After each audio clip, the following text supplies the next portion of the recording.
this is Cathynnan's Herbal ABC, and I'm Cathynan. I'm called that because that's what my oldest grandson likes to call me, which is relevant because this series, this ABC that I'm going to be doing, is because I'm putting a book together for a little legacy to my grandchildren. They've all learned a little bit, whether they wanted to or not, about herbs with their nanny, and actually have shown quite a lot of interest, and it's lovely to be able to pass on my little bit of knowledge. And that's what this is also about, is that I have got quite a lot of knowledge put together now, and I don't want it to go nowhere. So yeah, I'm making the book for my grandkids and sticking this out on YouTube, and we'll see what happens to it. Yeah, it's about sharing my love of herbs and my faith in some of the remedies that we'll be talking about. And it's a two-way thing. So please feel free to comment constructive criticism where you think that maybe I've got something wrong, want to talk about it, it's fine. And also any ideas extending our communal knowledge about each herb. And I've chosen this format, quite a simple format, so that I stay on track, because I will veer off all over the place. Quite passionate about my subject, and I can always think of something to say. So what I'm going to do is, it's going to not be, if anything, fast-paced about this whatsoever. The technology, although I'm getting some excellent help elsewhere, my knowledge, I hope, will improve during the series. Yeah, so please don't expect anything too flashy. It's not going to happen. Okay, so the format that I've taken is this. So first, every time I will tell you the herb and its name, and also any Latin names or traditional folk names, whatever that I know of. Especially as some of the folk names tell us 10 times more than the Latin names do about, well, that's not true. I mean, if your knowledge of Latin is there, of course Latin names tell you something, but the folk names tell you something that's really inherent in our history, and it's a lovely way to learn about the herbs, is to learn why they're called what they're called. Then the first thing I'll go into every time after the name is the cautions. So I will say, to start with, if you have anything serious wrong with you, of course consult a professional practitioner. My main philosophy about all these herbs is that if you keep gently looking after yourself every day, then the likelihood of you falling for some of the more serious diseases is lessened. And also, if you do fall, then your recovery time is, I think, quickened, made faster. And the whole process becomes a little bit easier. I've seen my friends drop, and my system is such that I can kind of get anything and it doesn't hit me too hard. I mean, if, you know, I could get berry and die tomorrow, and that would make me sound like a hypocrite. But on a general level, my health is pretty good, especially for my age, and I'm on no pharmaceuticals whatsoever. Okay, I will own up to the odd ibuprofen, and I've had a very rough winter, which I'll tell you more about because it is again relevant because of the herbs that I use to look after myself. And that's what this is all about as well, really, is we can look after ourselves. We don't need to go running to the doctor for everything. We were taught that we should. But now, as most of you realise, these things are letting us down. And also the pharmaceuticals that are used, quite often the side effects are far worse than the original problem.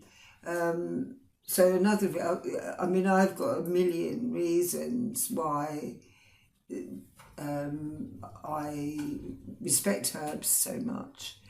I'm going to stop now because if I do it too long, the technology doesn't like it. So I'm going to come back in a second.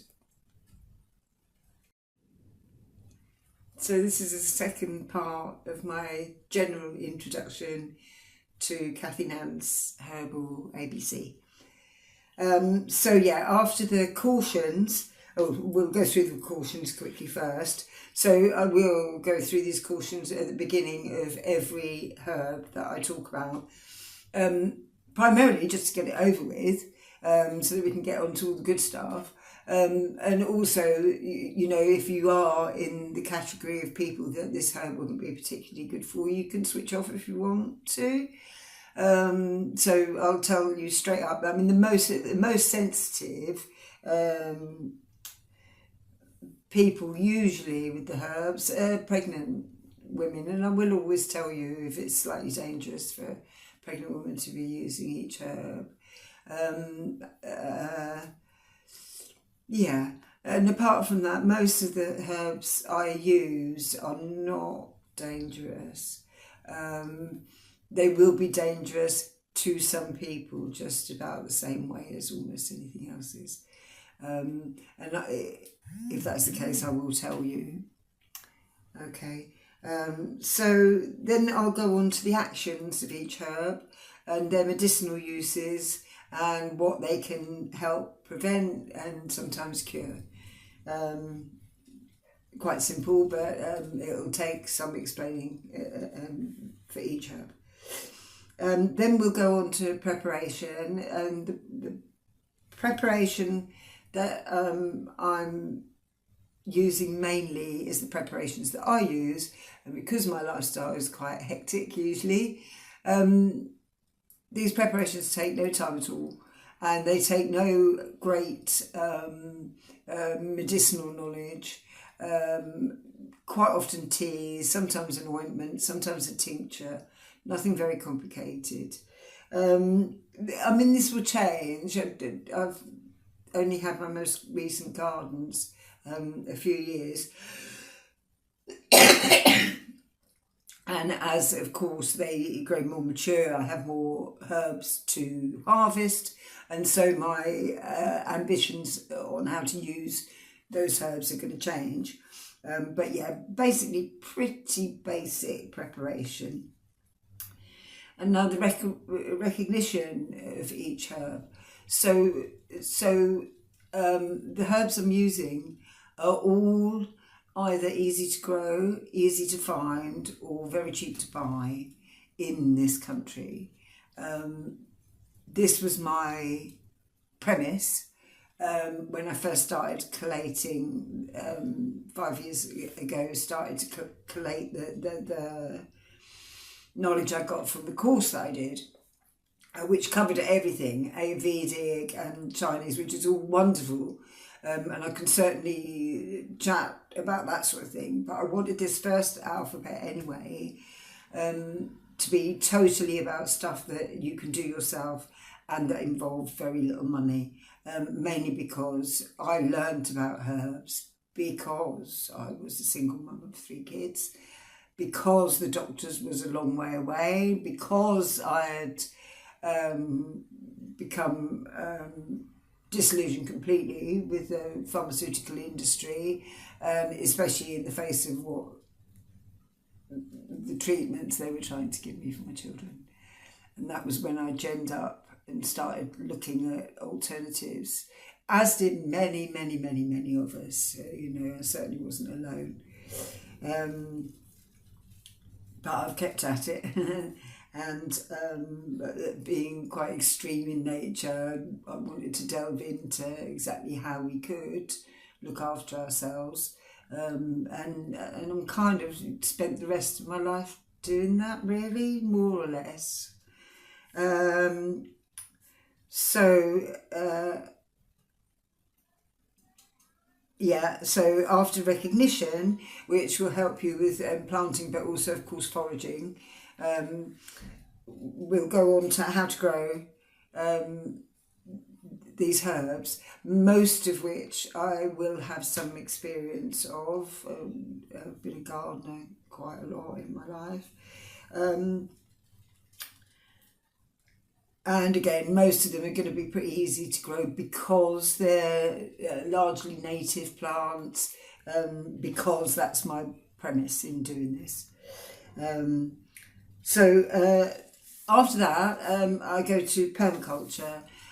This is a subject that's very dear to my heart, and we will be going into why every plant that we look at is not only good for us, but it's also good for the soil and the environment in general, and the wildlife and the bees and everything. Permaculture is very important to me, and it's going to be an interesting little section of this series, I think. Then I'm going to go into the phytochemicals, and I will stutter and stammer because it's all the science, and I do know this stuff, but it nevertheless trips me up quite a lot. Just so that you know which constituents of each herb is the active constituents that are going to cause an effect. After that, I go to the magic, the folklore of the plants. We have to respect the fact that these plants have been around for a long while, and people all over the world have got very similar, actually, stories about each herb. So we'll talk a little bit about that. And then we'll go in, at the very end, we'll go in and do a little tarot spread for the influence which each herb. Now, I started learning my herbalism from culpepper, and I would thoroughly recommend anybody who wants to study herbs to look at him. And he was very knowledgeable about the astrology of the herbs, which planet ruled which herb and that sort of thing. So I'll be going into that. And as I say, the tarot. So that's it. So that's what my Cathynan's Herbal ABC's basically going to look like.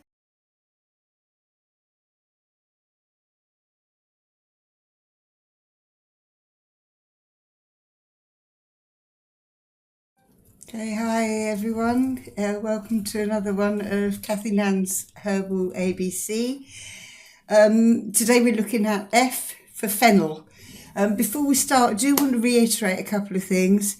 Please don't expect too much from me. This is a learning process for me as well. I'm going to make mistakes. Please do tell me in the comments if you think I have made a mistake. And also any constructive ideas. As I say, it's a learning process for me, but I hope you're getting something out of it as well. We'll start again with fennel. The Latin name, particularly for the bronze fennel, for the wild fennel, it's Feniculum vulgare. But for the bronze fennel, it's Feniculum vulgare purpureum, which just means purple, really. It translates as bronze. So to start with the warnings, as usual, is the first thing. Fennel seeds can be toxic in excess, so don't ever exceed the dosage. Don't ingest the essential oil. I'll tell you that every time almost every time that I mention essential oil. Don't risk ingesting essential oils. They're very, very strong. Be aware that fennel is estrogenic, and so should be definitely avoided during pregnancy, and may even cause miscarriage. So, yeah, I mean, if you're at all sensitive, I would say completely avoid fennel while you're pregnant. Okay, so to prepare, the seeds, bulbs and leaves of the fennel plant are all edible, but it's the seeds particularly that are used in medicine. The seeds and leaves can be used to make teas and tinctures, syrup and poultices. You can use fresh seeds in the summer or dried in the winter. Fennel is used also to make essential oil. Fennel pollen is a culinary delicacy which can be collected by hanging flower-filled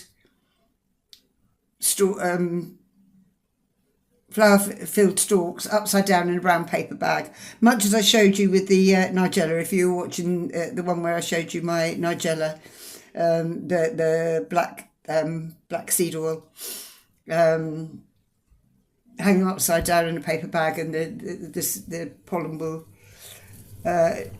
drop off. Let them dry, give the bag a shake, and the pollen will fall into the bag. To get fresh pollen, it's even more of a delicacy, and of course more expensive to buy. You would have to shake fresh flowers onto brown paper. Very time consuming and a very small harvest. But as I said, it's a delicacy. I haven't tried it myself, but I'm going to now. I know this. Quite precious. Apparently tastes very different to the other parts, which have a strong anise, aniseed, taste and smell that many of you will know quite well. Store the fresh pollen in a jar in the fridge or use straight away. Make tea with 1 tablespoonful of seeds for 2 cups. Infuse for 5 to 10 minutes. And a poultice is one of the best ways to get the beneficial properties of a herb into the body through the skin with moist heat, which helps it be absorbed. First bruise or crush the fennel into a pulp and then heat it gently. If you're using dried herb, use a little water and some flour, but the fresh herb should be fine on its own. When you have a hot moist paste, you can then apply it directly, not on open wounds or burns, but otherwise directly onto the skin. Or if you prefer, which I do, you can wrap the paste in a hot wet cloth such as a muslin or a thin towel, and cover it with another towel or plastic to retain the heat. I've also used heat pads, not with fennel. I haven't tried the poultice with fennel, but I cracked my ribs once and used comfrey in this same way, with a cloth next to my skin, then the comfrey paste, and then a heat pad. So that, of course, that retained the heat for longer, so I could leave it on for longer, because you need to remove and discard the poultice before it gets cold. You can also make a syrup by roughly chopping fennel and adding it to agave or maple syrup and water in equal parts. I say this, you can use honey, but I'm vegan myself, so I don't tend to use honey very often. Bring it nearly to a boil and then simmer for 15 minutes and strain it, and then keep it in a jar in a dark cupboard. David Hoffman, in The New Holistic Herbal, which is a book that is another one of my Bibles, really helpful herbal book, recommends that seeds should be slightly bruised before infusion to release their volatile oils. He also says that you should use a teapot with a tight-fitting lid so you don't so you don't lose the volatile, these precious volatile oils, and that goes for any aromatics such as fennel, to ensure aromatics are just the herbs that smell quite strongly and contain volatile oils or essential oils, which we'll go into later. I've gone into essential oils quite deeply this time, just so that we know what we're talking about, but that comes later in the phytochemicals section. Okay, so you don't lose your essential oil through evaporation. Okay, so that's the preparation. I'll come next to the actions.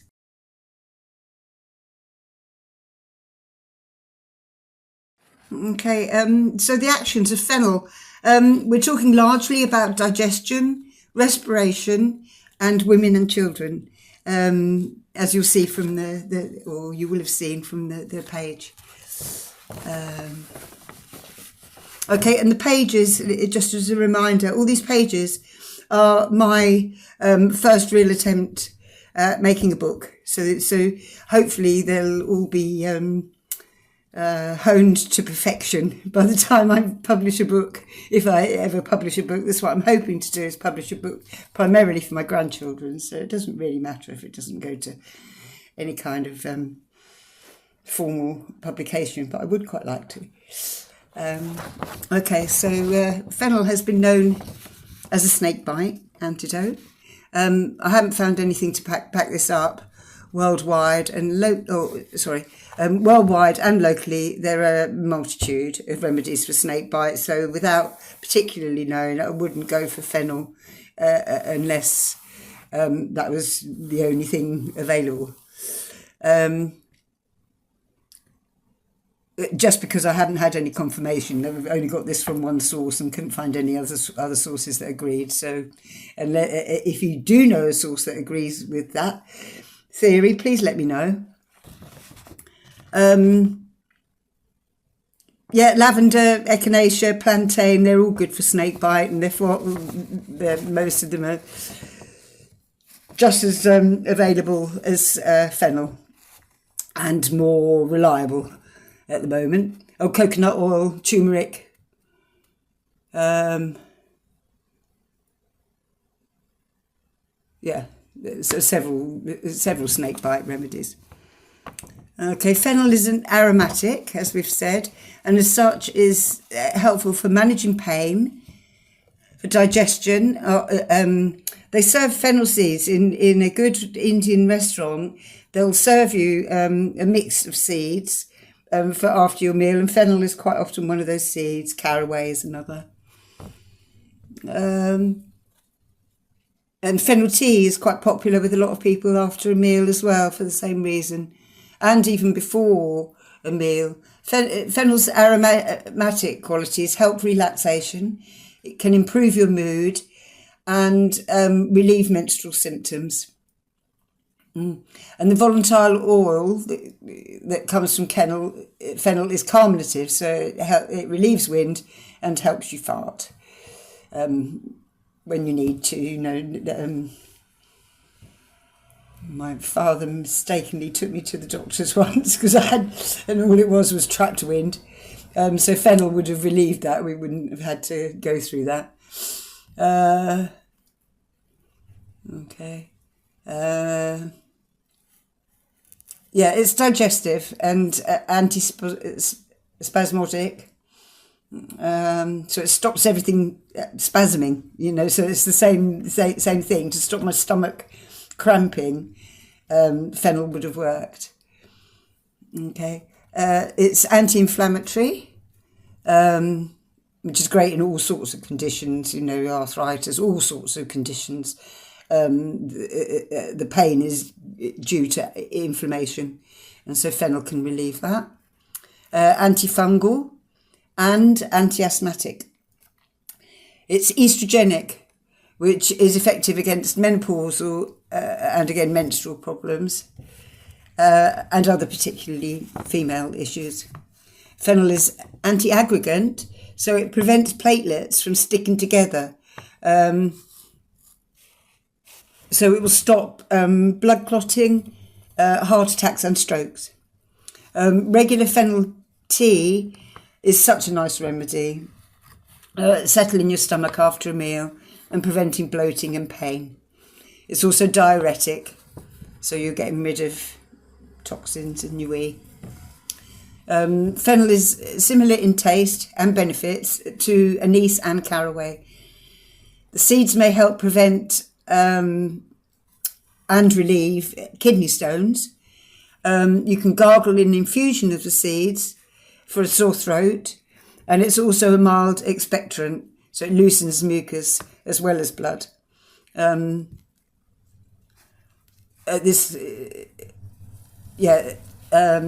This time in your airways and your lungs rather than in your veins. So it loosens blood in the veins and mucus in the airways and your lungs. It's safe for children and has been very widely used as a tea or a syrup, which is often obviously preferred by children, for colic and for painful teething. It has also had effective results with weight loss. Again, a few seeds or a cup of tea daily after a meal will yield slow but long-lasting effects as part of a healthy routine, of course. Same goes for longevity. Regular use of fennel will contribute to a longer, healthier life. Fennel has also been widely used by mums to promote breast milk. Fennel leaves can be infused and the cool tea used as an eye wash for sore eyes, or conjunctivitis indeed. You can also take a teaspoon of seeds before a meal to prevent heartburn. As mentioned above, asthmatic and other respiratory problems can be eased by fennel tea. David Hoffman, again the holistic herbal, praises fennel amongst other herbs, such as most notably thyme, as stronger antimicrobial than the chemical antiseptic phenol. He also points out fennel's hepatic properties, which aid the liver, and he recommends seed oil to be used externally for muscular and rheumatic pain. So yeah, that's the numerous actions of fennel.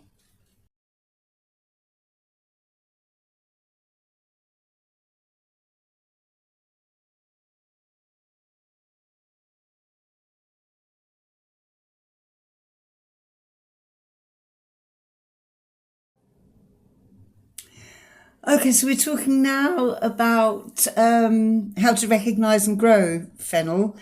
And I don't know why I didn't do it in the first place, but I have added the section forage in the middle of these two. I think the reason I didn't to start with was because I didn't think I was expert enough. But hey, I'm going to learn, as I said. We're going to learn as we go with this stuff. So first, to recognise fennel. It's a tall plant and it stands erect. Very noticeable. It can grow from 5 to 10 feet tall. That's 1.5 to 3 metres, near enough.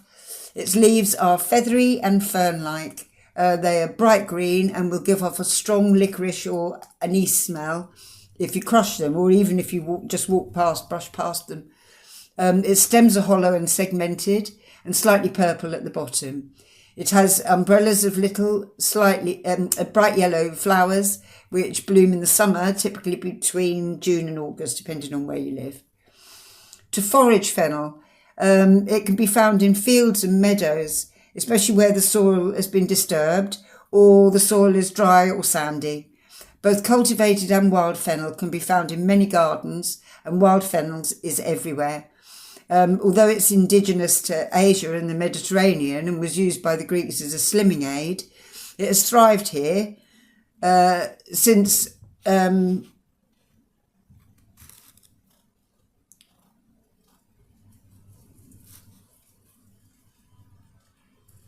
since the Romans were here, and has thrived, especially in central and southern England. It likes to be near the coast, but can be found right inland, really. It likes roadside verges, cliff tops, waste ground and sand dunes, even the central reservation of motorways, although that probably wouldn't be the best place to forage your fennel and watch things by the roadside, of course, you know, especially if it's a widely used road, probably best not. And also on the edges of fields, be careful, because the farmers might spray. Don't really want to be taking that stuff in. Kind of defeats the object. Okay, to grow it, you can sow fennel in early spring under cover or directly in the soil mid-spring. The roots shouldn't be disturbed once the plant's established, so it doesn't transplant well. Fennel does well in a sunny spot in light, free-draining soil and needs little maintenance. The leaves can be harvested as needed between spring and autumn, and of course the seeds after the plant has flowered, getting towards autumn.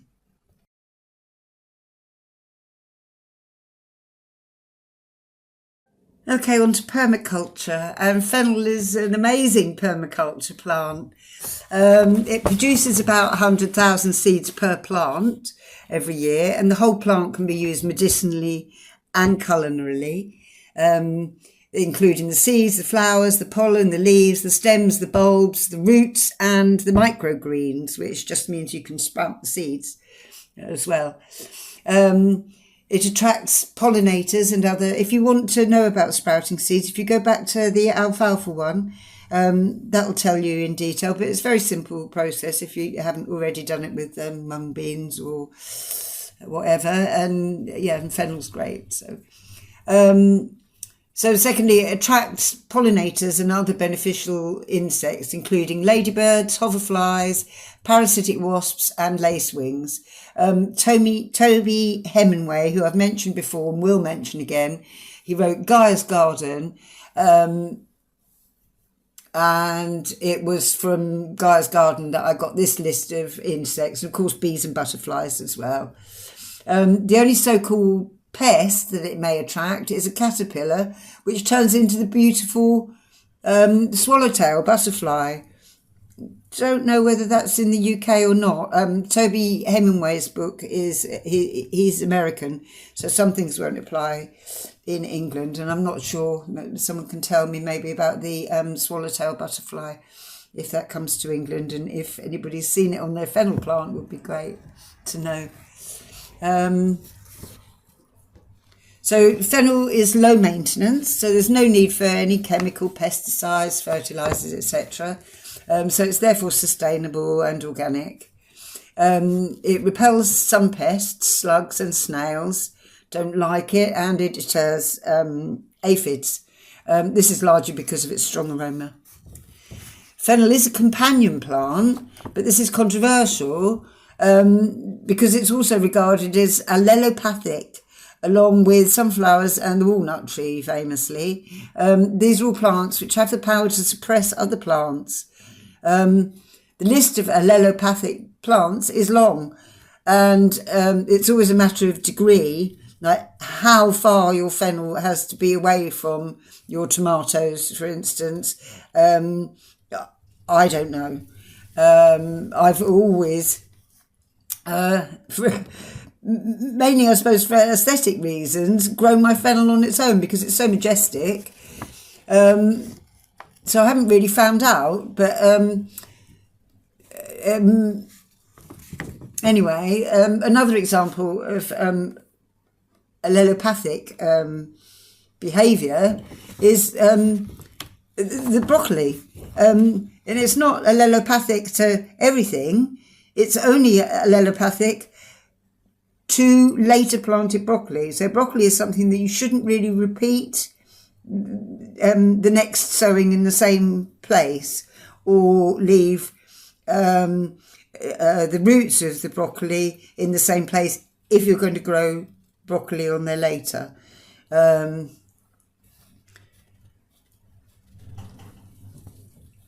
yeah, so yeah.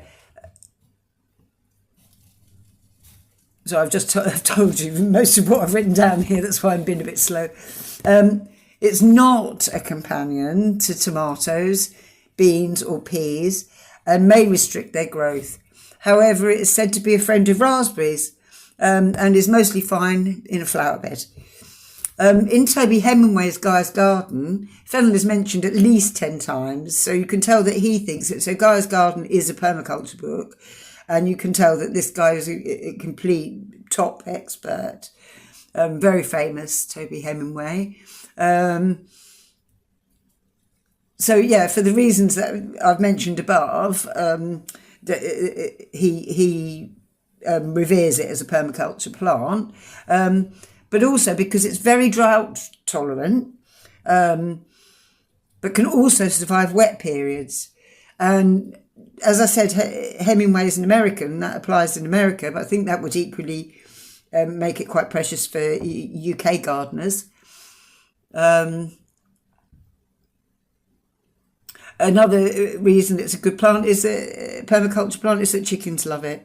So with permaculture plant, we're looking at how much good energy the plant puts in, and how much maintenance it requires. So fennel can be used also as part of a fruit tree guild, which is a fruit tree planted with the plants around it that are going to develop a symbiotic relationship so that they all help each other thrive. I went into this quite a lot with Forage, I think. But basically, so the most famous example of a guild is the Three Sisters. This isn't with a fruit tree, but it's the maize, the squash, and the beans, and each plant helps that relationship. So the maize grows up nice and tall so the beans can grow up it, and the squash gives a moist and shaded area for the beans and the maize to begin their growth. I think is the idea of the Three Sisters. So it's just this symbiotic, they call it, relationship, where each plant is helping each other. And fennel is really useful in a fruit tree guild. Now we're going to talk a little bit. I'm going to try and sneak a little bit of permaculture knowledge in all the time, because I passionately believe it's the way forward. So permaculture is not a set of rules or a manifesto on how to do anything. More, it's an attempt to devise a way to develop a culture which is permanently sustainable. One of the popular tenets of permaculture is earth care, people care, fair share. So strength goes to the community and to yourself and to the land. And of course, we're not all farmers or even homesteaders, and permaculture is used quite widely with professional agriculturists these days, but we can all do a little bit of permaculture, and we can certainly look at how we do things and how to improve our lives. Now, the other day I told you about the zones. So zone 0 is, of course, your home, and then the things that need to be closest to your home, the things that you do every day, and it goes out like that across your land. But you can also use this philosophy about if you ever look at my hands and they're filthy, it's because I write with ink and I paint all the time. So I do excuse myself. I have had a bath today, but I'm always going to look like this. So you can use this philosophy to look at yourself and where you're getting your energy from. So it could be food, it could be social contacts, it could be shelter, all the things that you need for your energy, and also where you put your energy out and whether that is sustainable or not. Now, it's wonderful to have wood chip in your garden, for instance. But if you have to drive 10 miles to get your wood chip, you're using more petrol than the wood chip gives to your garden. It's this kind of thing. So if you go back to the chamomile one, I think is where I went into the zones more particularly. If you go back to that and have another look at the zones, the 5 zones, and see how that can apply to your personal life, even before you even start of applying it to your land or your bit of garden or your balcony, if that's all you've got. You can apply it to all these things, but first apply it to your personal life. Because if you're running around double digging, carting wheelbarrows from one end of the garden to the other, and you're absolutely exhausted by the time you've finished, so much so that you put off doing it again, then you're not using your energy properly. That's not efficient energy. You've got to look after yourself equally, if not before you look after anything else. Otherwise, you're not going to be able to do any good to anything else. You're no good to anybody. So on that note, that's the end of the permaculture bit. Please, if you've got any questions about anything, but especially the permaculture, please ask me in the comments, and I will always do my best to answer, as long as they're applicable to what we're talking about here. Okay, thanks for listening to that, and we'll go on to the phytochemicals next.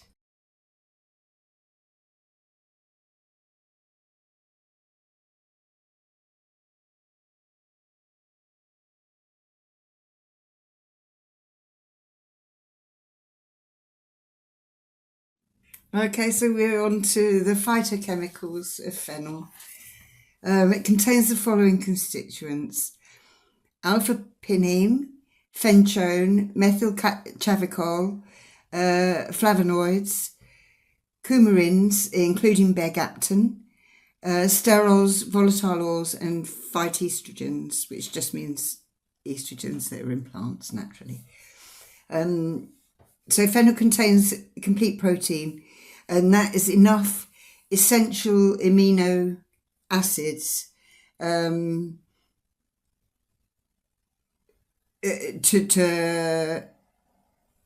be totally nutritious. Its nutrient density score is 37 out of 100, which means that there are enough essential minerals, vitamins, amino acids and fatty acids per calories to give you the nutrients you need without eating too much. So it's partly why it's such a great food. From Greek times has been known as a great thing for weight loss. And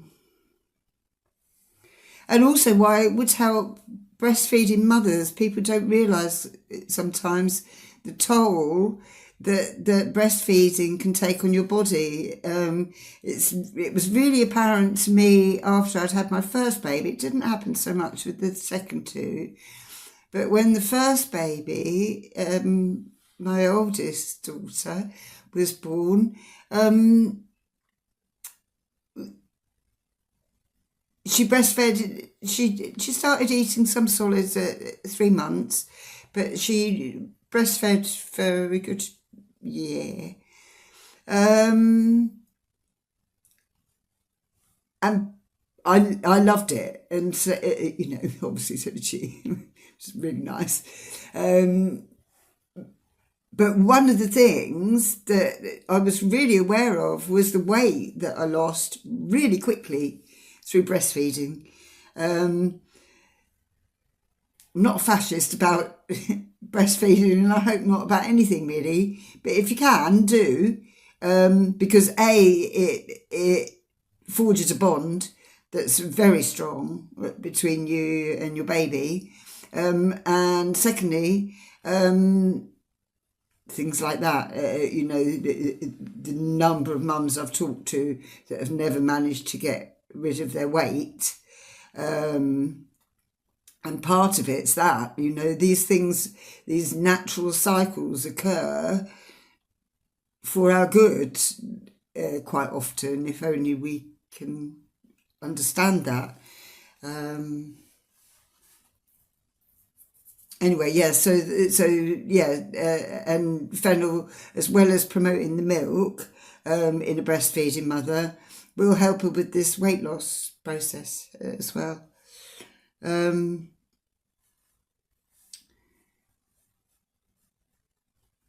Alpha-pinene. So as you can guess from the name, obviously more so written down, it's pinene. It probably is pronounced like that. It's just my habit to call it pinene. So alpha-pinene, we'll say, is an organic chemical found in pine trees. It's very beneficial as an anti-inflammatory, anti-cancer, antibacterial, as a memory and mental clarity enhancement, as well as improved focus. And you can imagine this, just from the smell of pine, you instinctively know this is true. Alpha-pinene relieves respiratory and asthma problems, as again, you would expect this from that pine element. And it dilates the bronchial tubes, which again relieves respiratory problems. So fenchone, I'm going to trying to put my paper down. I did notice that you were looking at my nose in the last bit, so I'm trying to put my paper.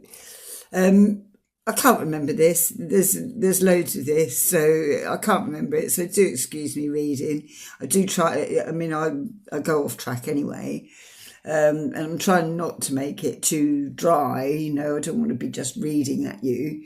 And this, I hope, will progress as I get more feedback from you. I'll be able to address your questions, not on the same one because I'm still recording. I'm working my way up to maybe doing it live, but I've had so much help with the editing and where to put them, you know, the artwork that I've done and the writing and everything. So I would like to do it eventually live. I think it might be a bit more spontaneous. But anyway, please, you know, I will do my best to answer any questions that you put in the comments. So that also will make each program, do we call it program? Each video as a little bit more interesting. Okay, so where are we? Oh yeah, so fenchone. This is one of the plant terpenes. And terpenes are natural compounds found especially in conifers. So we've again got that tree-like feel, which honestly, fennel is a tree. It's just a little tiny one with branches that you can just snap off with your fingers. But it is, you know, nice little umbrella tree, really.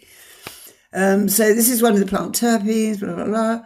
But it's also in other plants, including fennel, of course. Fenchone protects the plant against insects. But for people, it's anti-inflammatory, antimicrobial, and analgesic, which is a mild painkiller.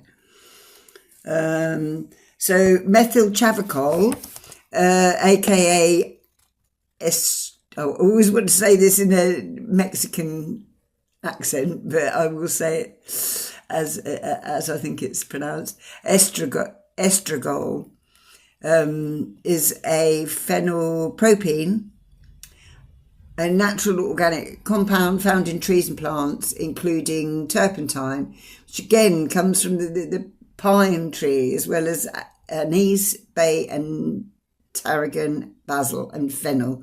So if you think about all those plants and the pine, you can see this again, this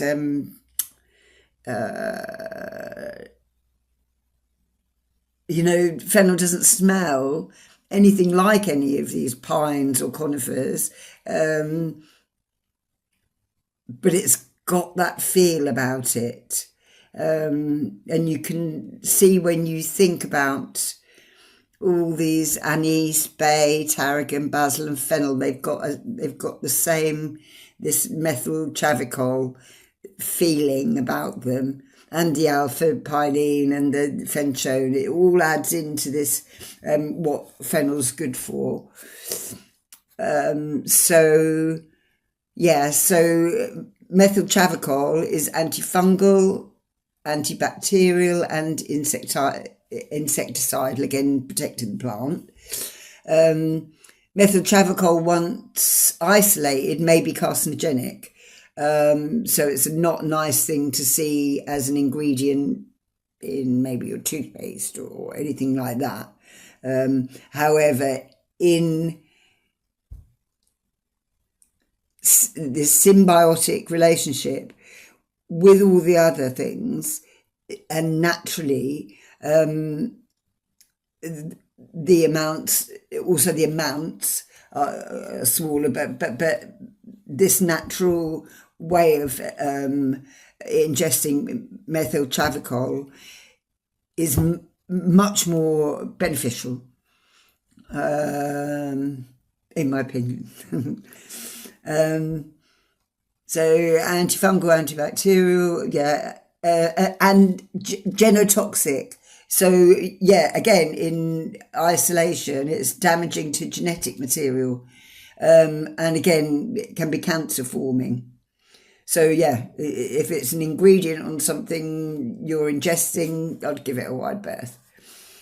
But this doesn't apply so much to culinary use or even medical doses of the plant, as long as dosage is not exceeded. So in any way, we've already seen it's not a good idea to exceed the dose of fennel seeds, particularly.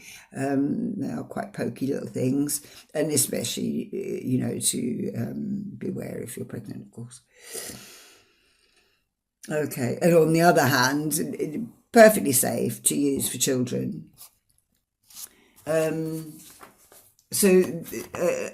Another constituent is flavonoids.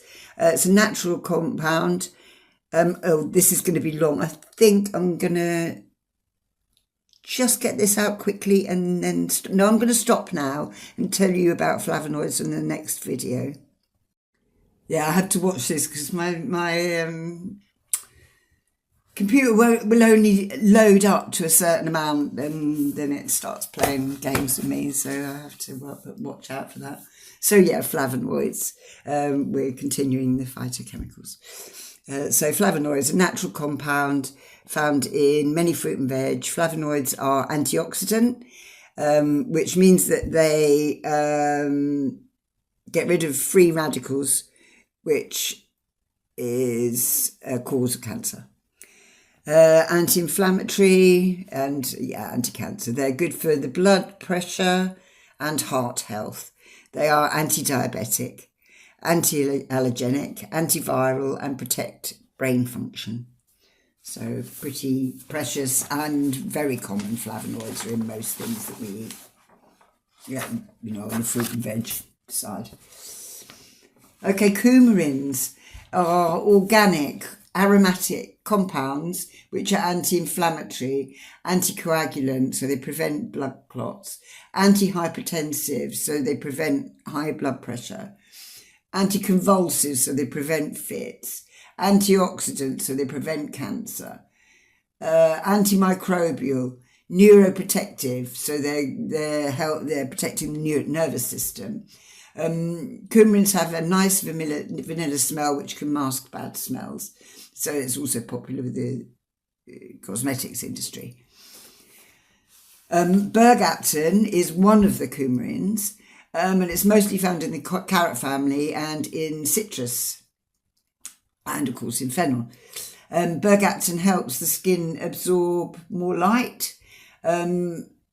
Vitiligo and psoriasis are pigment diseases that may benefit from the use of bergaptan along with sunshine. So eat your fennel in the sun if you're suffering from psoriasis, is my take away from that.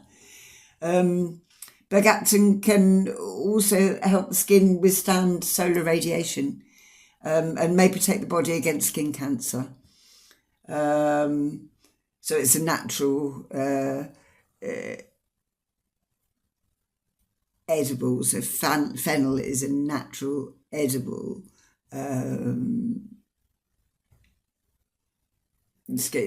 Like a, what do you call it, factor 1, 2, the skin lotions, which I've managed to avoid, actually. Little bit suspicious. I'm always a little bit suspicious when they're selling me chemicals. So the more I read, the more I learn, the more suspicious I'm going to be. So if I sound a little bit radical to you about it, I am. Okay. It also, Bergaptan may also prevent breast cancer and tumours. So again, this association with fennel for the breasts. So sterols, so the sterols in fennel. Sterols are organic compounds such as cholesterol, which is in plants as well as in people. Sterols are important for their work of cell signalling between organs in different parts of the body through the exchange of molecules. Plant sterols can help reduce cholesterol in order to avoid heart attacks and strokes. They may reduce the risk of some cancers. They can be useful in the treatment of prostate cancer, and they boost immunity. So pretty precious. They can reduce inflammation, prevent diabetes, and lower levels of triglycerides. And triglycerides are fats or lipids that store unused calories. So again, the sterols reduce the risk of heart disease. Triglycerides are found in meat, dairy, cooking oils and fats. If you have a lot of sugar in your diet, it's likely that you have very high levels of triglycerides. And I'm trying to cut cake out now.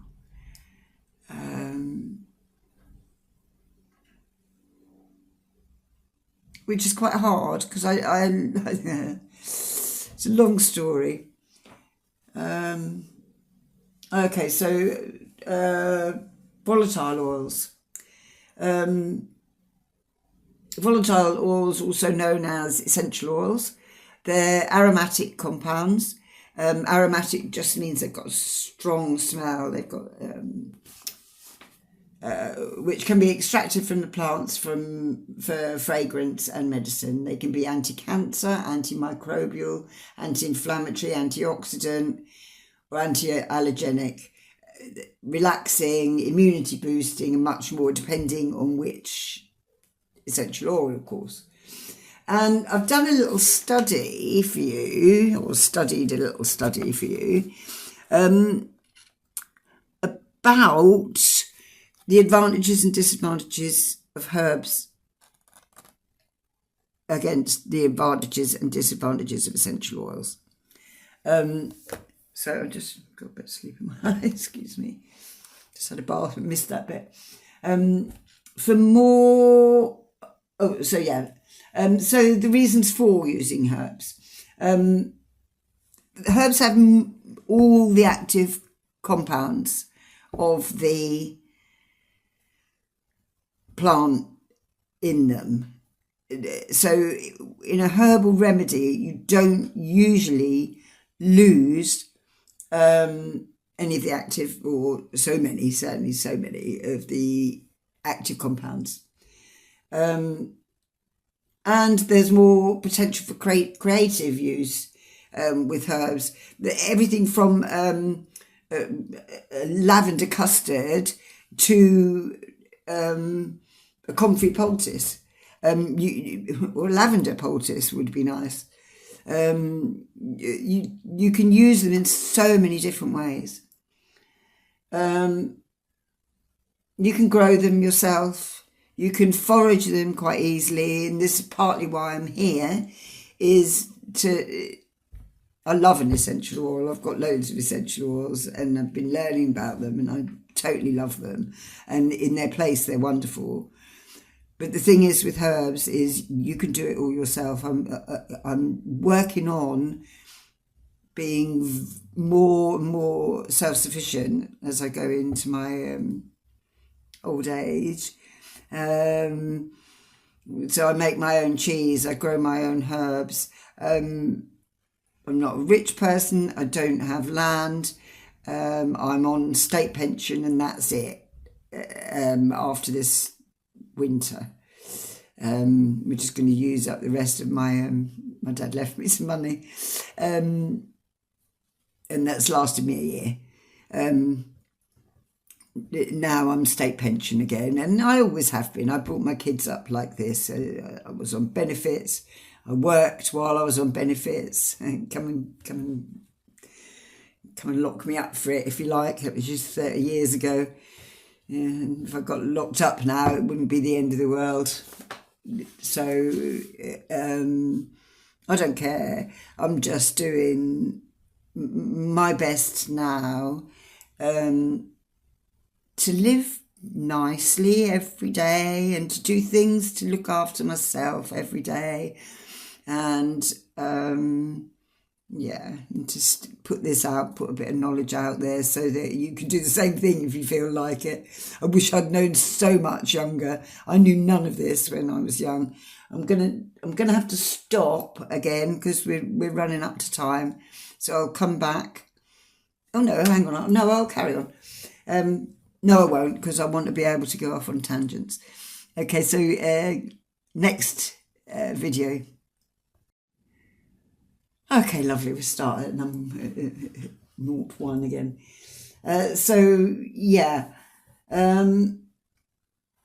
You get a better personal relationship with, and of course you'll become familiar with your essential oils, but the relationship, especially if you're growing them yourself, but also foraging, it's wonderful to find the thing that's exactly going to make you feel better in some way. When you're walking along the path, I found figs. Well, I didn't find them. I found a lovely tourist. Where was she from? I can't remember. She sounded like an Essex girl anyway. She got this massive bag of figs and she went, "Look at what I found. Do you want some?" So I had some too. And I now know where the figs are in a village near me, which is great because I can go and help myself and they're really good for you. But not just that, the whole process makes you feel better. Going to get the lavender that's growing in your garden and coming back and having a nice cup of tea with it, or using it to soothe the baby, or whatever necessary thing you have to do with it, is so much nicer than going into a shop and just buying some chemical. And in the long run, I think really much better for you and your children and your loved ones. Much better personal relationship. It's also, although essential oils have been well researched, there's a tradition of research with herbs that goes back to pre-Christian, pre-recorded time, I guess, because we've always had the need. So of course it's always happened, and these so-called old wives' tale they like to tell us that it was so ridiculous, are ancient wisdom. Women particularly have always known this. And I'm not saying it's not a gender thing, it's just because women traditionally were in charge of the children. And they're always going to be, because push comes to shove. I mean, you know, in how we're living at the moment, of course, you don't have to breastfeed. And the men are taking, the nice men, are taking more interest in being there for their children a little bit more. But traditionally this wasn't the case. And so, of course, this kind of knowledge fell to the women.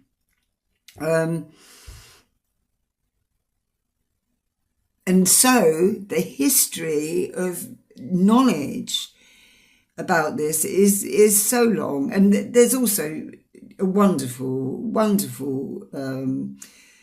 amount of written knowledge. You know, we've been writing for a long while. So it's all there. And a fantastic tradition of using them. Yeah, the herbs, of course, are also, as I've told you, every herb. I've reminded people, please don't try and ingest the essential oils. Some people say it's fine, but there's not enough research, and I wouldn't want to. I wouldn't want to risk that, really. So yeah, safer internal use. We know how to do this stuff. And you have more control over not just dosage. You can control dosage with the essential oils. But about whether your herb is organic, whether it's genetically modified. You know, you can find out where it grows and where the farmer sprays and you shouldn't take it. And you can grow your own so you know it's organic. So the thing against, maybe I'll go across to essential oils and the advantages of the essential oils. So essential oils are ready to use. They're a great first aid thing because they're there and you can, you know, simple. Some can be even used neat. Others diluted, but whatever, it's really easy. Also, they're really easy to blend together. And I would argue that herbs aren't hard. I meant to bring my cup of tea. Maybe I'll go and get it when we've finished this video, because I think there's going to be another one. But yeah. Yeah, so easy to blend with other essential oils or carrier oils. They don't need space. You know, you can have 1,000 essential oils and it's not going to take up any space at all, where my herbs are everywhere, all over, drying and being ready to prepare, and my teas and everything. I love it, but, you know. So essential oils are very particularly good for mood enhancement. So it's almost like an emotional thing. And then if we went into flower essences, which I may do at some point, also very precious, that's amazing for not only curing emotional problems, but recognizing them, you know, to be able to diagnose an emotional problem so accurately is amazing. Yeah, so the mood enhancement and what it's to do with, the way that essential oils work is there's a connection between the nasal and the limbic system. So the smell is what's doing you good. But also it goes in, you know, I put it in my bath, I put them mainly in my bath, but also in creams and that sort of thing. But yeah, it's the aroma that's doing you good. And also, you know, anybody else who's around. It's lovely when your house smells of essential oil because you've just had a bath. Okay, so the against with herbs, some preparations take time. So, for instance, a tincture, I've got a couple of tinctures. I'll show you my tinctures as well. I've got 3 tinctures on the go at the moment, and they take 6 to 8 weeks really to mature. So that takes a time, and even a cup of tea. I mean, it takes 20 minutes out of your day, I suppose, if you do it quickly as you can. But the idea is to take some time really over these teas, and reflect on your body and where you are, psychologically, while you're having your nice cup of tea. And you can have a quick one with a tea bag. It's not the same. Taste. So especially if you're dealing with kids, taste is an issue. And also, with those of you who are not, I can drink almost any herbal tea apart from neem. I can't drink neem tea. It's awful. But most of them also can be masked, and that's where my hibiscus comes in, and rose buds and things like that. I've just harvested a load of rose buds. Again, fantastic free, really expensive if you want organic rose buds to buy them. They're free. We haven't all got a rose bush. You're very lucky to have a rose bush. But I've got a bit of garden, and I'm renting a place that already had roses outside the front. So I've got a supply of roses.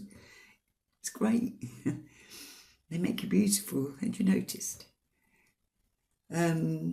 So where are we? But the other side of this time consumption, and as I think I hope I've put this over, is time beautifully spent.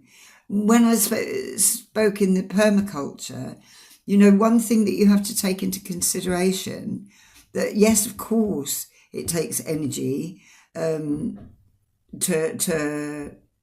tend your garden and to make teas and to make tinctures. But the joy you get out of that has to be taken into consideration as well when you're considering your zone 0 of permaculture and your well-being. Okay, I'm going to have to go now because we've come to the end again. Okay, I'm back now with my cup of tea. Yeah. So it's pretty. It smells nice. That's the hibiscus. So at the moment, I got the kids climbing up for horse chestnut leaves yesterday, because going into winter I'm concerned that Andrew sitting it's the winter thing of sitting too much, standing at bus stops, not walking enough. So the horse chestnut's really good. And also I'm Sagittarius, and it's all about the horse stuff. I take horsetail and horse chestnut. I don't think that's a mistake. So this has got horse chestnut, chickweed, which is wound healing, because I think I mentioned in one of my other videos I was suffering. It's all to do with the same thing with my legs. I've got something that my dad actually suffered from, and I wish I'd known more.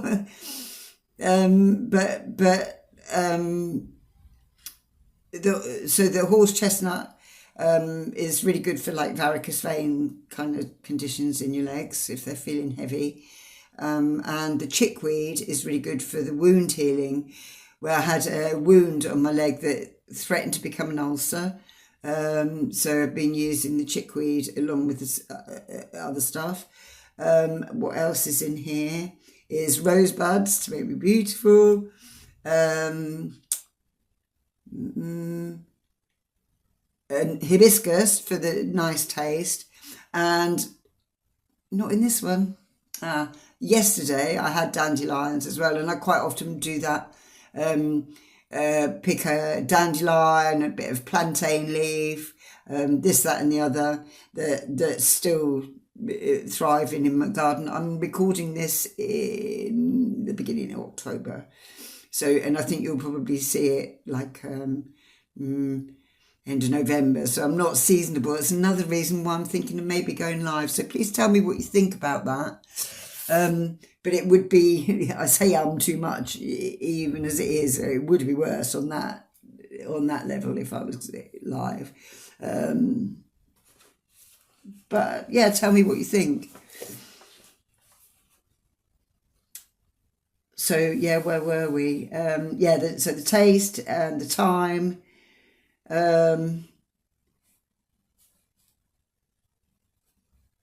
Yeah, sometimes the taste is unavoidable, and sometimes that's a good thing. The dandelions that I use so much of they taste foul on their own, but they're fine with a bit of hibiscus in there. They're fine. Also, and the bitter, it's the bitter with the dandelion and a lot of these things, and the bitter's doing you a lot of good. Really helpful to bring your body to more alkaline rather than acid. Yeah, and your tolerance of it grows with time. Not neem, but most herbs. House space we talked about. And the need to learn, study and experiment. But again, that's the joy of them as well. As you probably noticed, I'm pretty passionate about this subject. I've been studying it for years. Never got sick of learning. And it doesn't take so much time. I mean, it takes the time to check out what your symptoms are and what they are indicative of, and check out the herbs that might be good for those symptoms. I'm thinking about also doing an ABC of symptoms.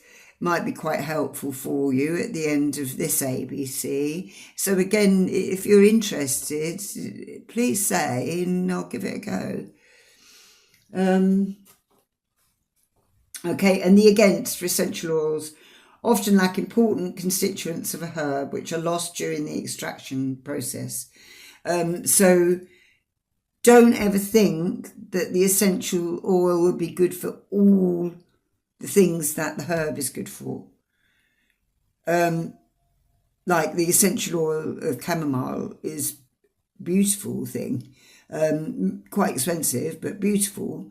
But it won't do all that chamomile does. It will certainly have the relaxing effect of chamomile, but it won't do everything that the chamomile does. Yeah.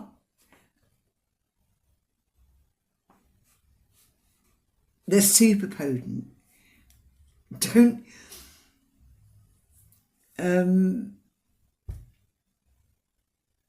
I made the mistake, I've made lots of mistakes, and this is why this is exactly why I feel qualified to talk about it. And I hope no one thinks I'm being blasé or a bit too cavalier in my attitude, but I don't think I am, because I've made so many mistakes, and no one died. But I did make the mistake of trying to treat my granddaughter for her travel sickness with chamomile, and she's a Virgo girl, very sensitive, and it put her off essential oils for life. She really can't. She can't cope with any kind of strong smell, and they are super potent. So yeah. Very important to use carefully. They can be very toxic to some people and animals. I've heard of, I think tea tree particularly is really nasty for dogs. And I think there have been deaths. So go easy with your essential oils. It's very tempting to be like I've been and, splash them about. But no, please, especially if you're a sensitive kind of person, you will. I'm a bit tough, old woman. But if you are sensitive, then of course you will.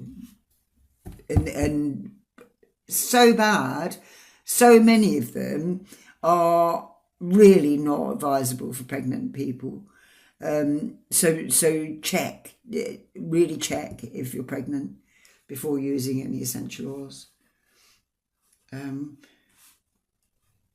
I mean, even some of the herbs are dangerous for pregnant people, but not to the same degree and not so many of them.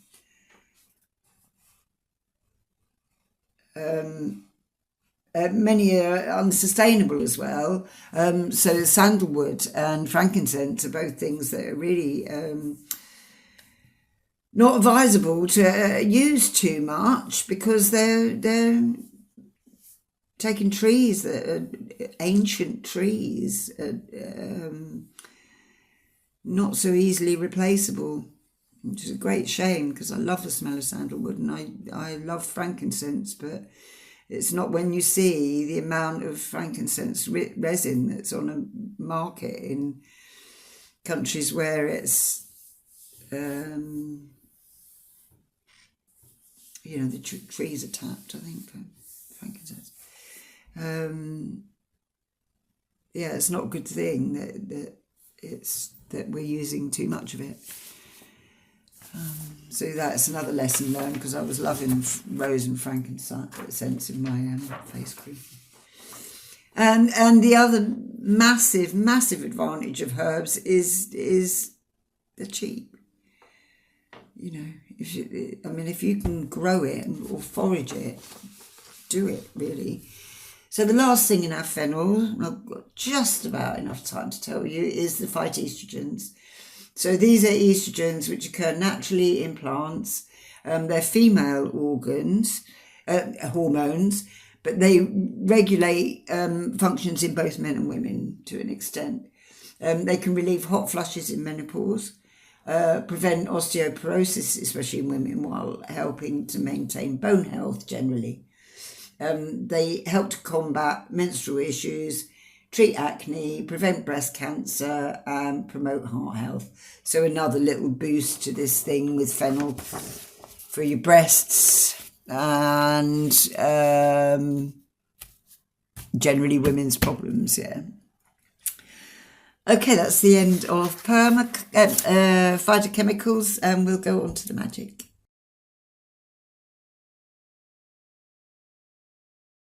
Okay, so I've started calling it plant magic, not just magic, because it's not, well, it can be a little bit our magic as well, but it's basically what the plants are able to do. Plant magic. And also it takes it away from the, conjurer's magic kind of feeling.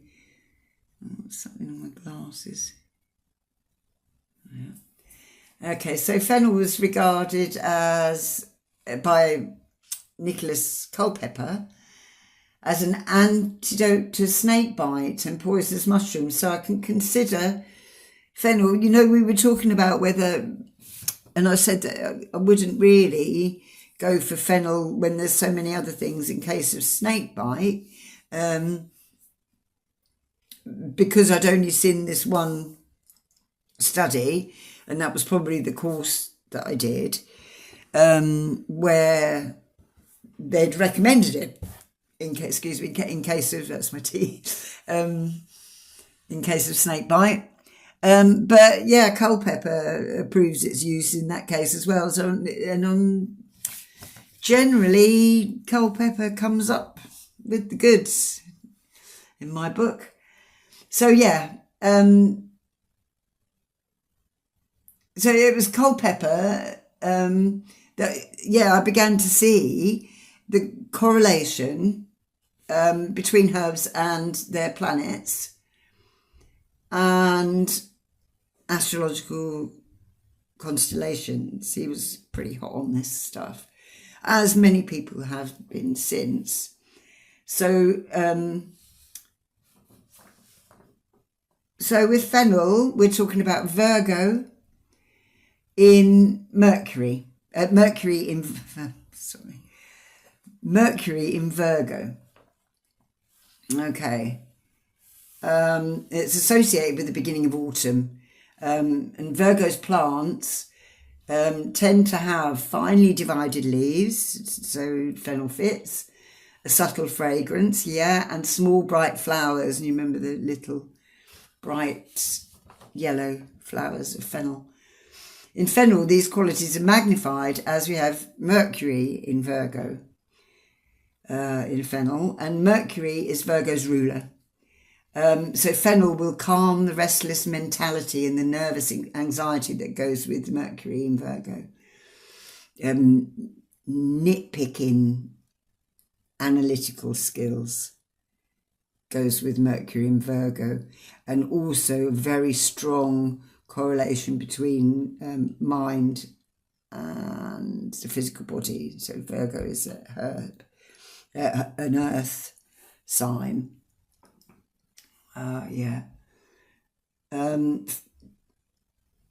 Fennel is also in antipathy to Pisces, which opposes Virgo. So antipathy just means, it doesn't just mean anything. Fennel is said to be an antidote to witchcraft. Pisces is ruled by Neptune, which is associated with illusion and manipulation. And when you think about witchcraft in that respect, I'm not talking about the witchcraft of protecting your home, but a witchcraft that you need to protect yourself from is all about illusion and manipulation.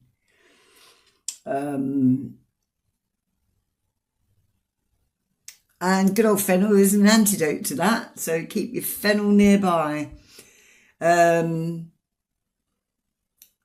So this could also refer to fennel's lack of curative power for Pisces people. So it might just not do them as much good. It might even be quite harmful to them. So if you're a Pisces person and you feel this antipathy from fennel, let me know, because I'd be really interested. In other cases, you might just dislike it. And it might not be sun sign Pisces, it could be Pisces in any part of your chart. So if you think you have a lot of Pisces in your chart, thanks to my friend Ellie for this. Something that she gave me to sell when I was raising money, and it didn't sell. Sorry, Ellie, but I've got that little bit left in my home. Where are we? So it could be that your Pisces part of you just doesn't like it very much. Some people don't like certain things. Both my son and my grandson, when they started being a bit too rough and tumble indoors, I would send them out to the fennel, which was massive, and they were little enough not to be able to do it that much harm. So I just used to say, go and fight with the fennel, and then come back all calmed down. It's nice.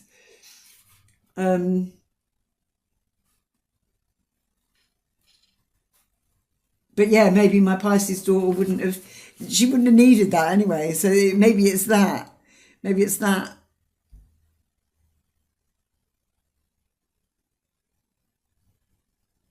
Yeah, maybe it's that. Sorry, I'm thinking now instead of talking. Okay. You can plant fennel around the outside of your home for protection, as it repels evil and witchcraft. In medieval times, fennel was hung above doors or stuffed into keyholes to prevent ghosts.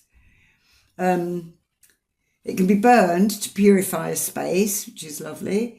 Or you can dress a candle with fennel to break a streak of bad luck. And these things, if you do these things with intention, it harnesses your intention. So I've no doubt that there's things in fennel that would stop illusion and manipulation and that sort of thing. We don't have to. I like to call things witchcraft, because people are crafty, you know, and illusion and manipulation.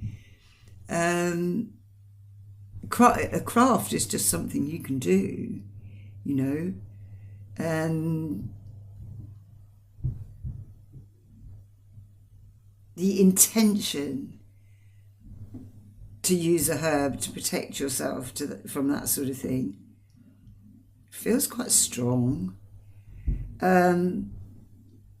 Someone tell me I'm wrong, but I'm not a great one for stones, you know, buying stones, for the same reason I've got to give up my love of frankincense and sandalwood, is that why are you taking something from the ground that's there for a reason,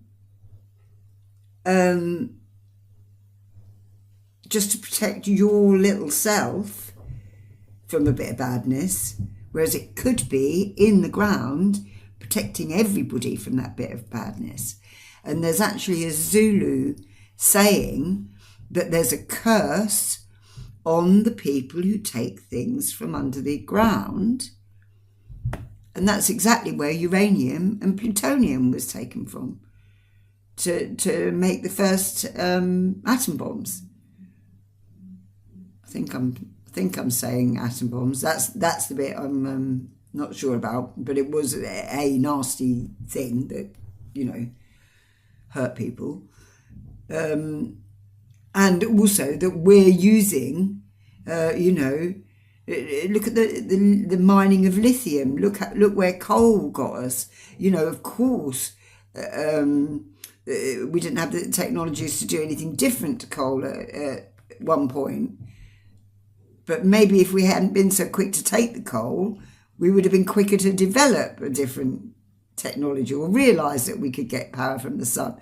This, that and the other. You know, I'm not a scientist, but these things do have a correlation. Okay. Your love life may be enhanced and your libido improved by wearing the flowers or the seeds in charms or sachets. You can sow the seeds or drink the tea. Chew the seeds or drink the tea for courage. I'm being quick now because we're up to time again. Followers of Dionysus, the Greek god of wine, fruit, fertility, insanity, etc., used to use the fennel stalks as wands. I don't know why, they're hollow. In tarot, fennel seeds are associated with the Four of Wands, which, according to my Herbal tarot, relates to agreement, relief, and the satisfaction of all concerned, a balance of opposing spirits or wills. Reversed, the Four of Wands may talk about taking things too lightly, not using enough caution, or not considering previous difficulties. So we'll look into that more next when I'm going to do your tarot. Not your tarot, the tarot about fennel.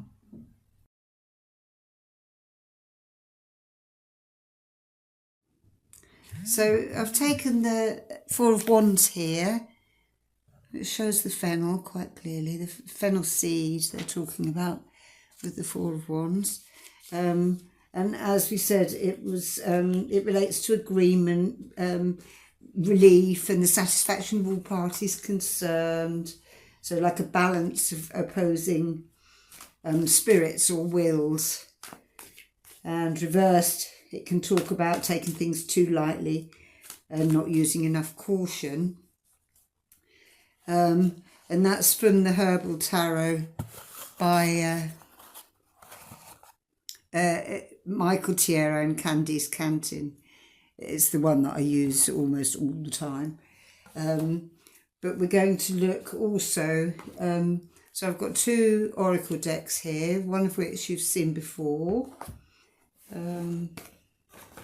This one is the Herbal Astrology Pocket Oracle, so that way you can see it, by Adriana Ayales. Didn't have anything about fennel in, but I thought it might help anyway. when we're thinking about fennel. And I've already shuffled these decks. This other one is the Green Witch Oracle, if I can, here it is. Very nice deck that we haven't seen on here before, by Aaron Murphy Hiscock and illustrated by Sarah Richard. And again, I've shuffled these decks, so we'll look at these first. And I've got the books here. So I'm not over familiar with either of these decks, so I will be looking at the books to clarify, but we'll see how we get on with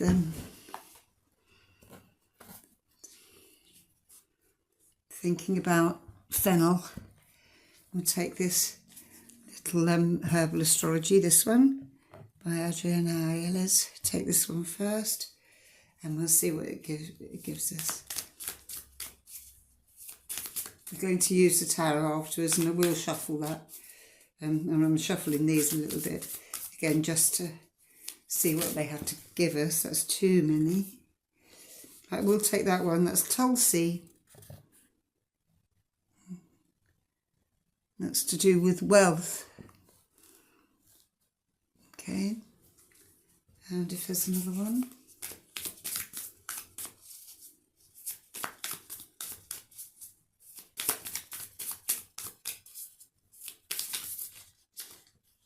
Yeah, that one came out. And this one's the Passion Flower. It's to do with surrender. And these have the astrological signs quite clearly. So here we've got Mercury and Jupiter. As we saw, our fennel, as we were talking about, was Mercury in Virgo. But this is Mercury as well. Doesn't say anything about Virgo though. And this one is Neptune and the Moon. But do you remember me saying that Mercury is actually the ruler of Virgo? So that Virgo kind of feeling is going to be in there no matter what. Okay, we'll look and see what the book says about these. This is all new to me. Well, this one isn't, this first one, but the next one is. And I'm not over familiar with this either. So this is number 19, page 19. And we'll see if we can relate this back to fennel. Might or might not.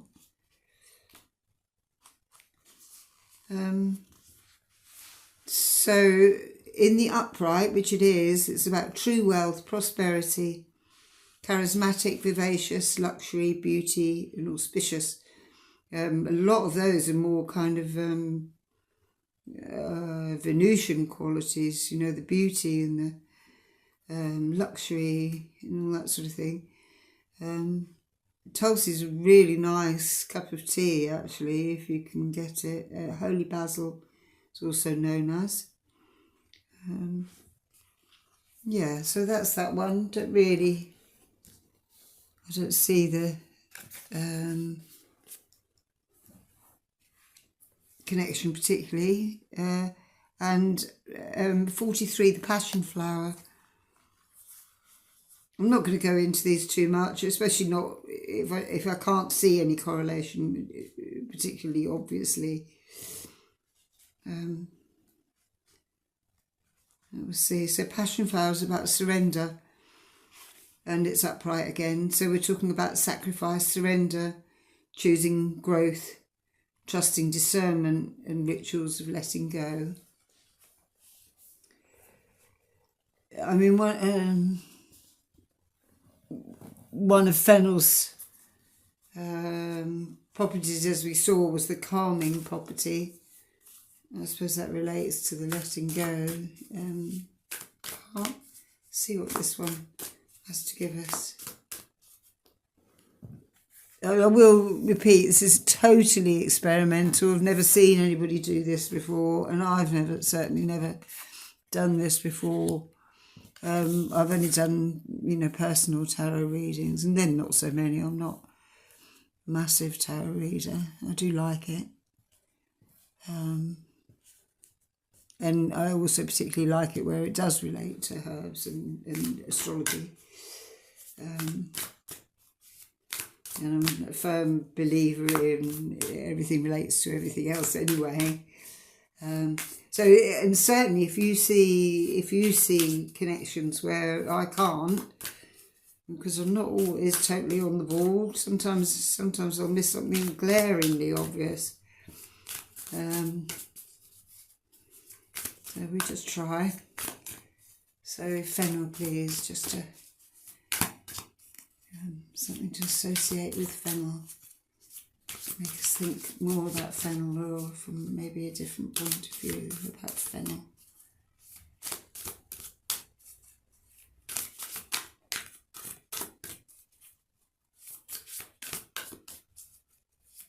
I don't think I'm going to get anything from this one. I'll do three more shuffles.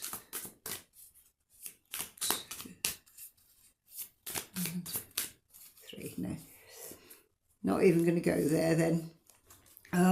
What I will do is now take this deck, which is the actual tarot. The first two were oracles. The tarot always has the archetypes, the major arcana and the minor arcana, and always goes through the suits, the 2 of Wands, the 3 of Pentacles, and that sort of thing. The oracles are different, different people's associations. And so we've got one came out here. And that's the 10 of Cups. Well, that's a very nice one. I mean, I would associate the 10 of Cups a little bit with abundance, especially with abundance of emotion. But let's see what they say about the 10 of Cups in the book. Radiating energy. 10 of Cups overflows with positivity. Your goals are being realised and the excitement surrounding you is magnetic to others. You may feel as though light or colour radiates outward from you, almost as if you're shining. Experience sensations like this with an open and joyful heart. Do not doubt this power. So very nice. Whether it particularly relates to Fennel or not, I don't know. Try another one, and if it doesn't work, we'll give it up for the day. Sometimes this is going to work and sometimes not, obviously. And this might be to do with my experience, might be to do with, perhaps it's not a good idea to do it all together. I don't know, sometimes it comes out very nice and interesting. Let's see what else we've got for Fennel, please. Let's see what else we've got for Fennel.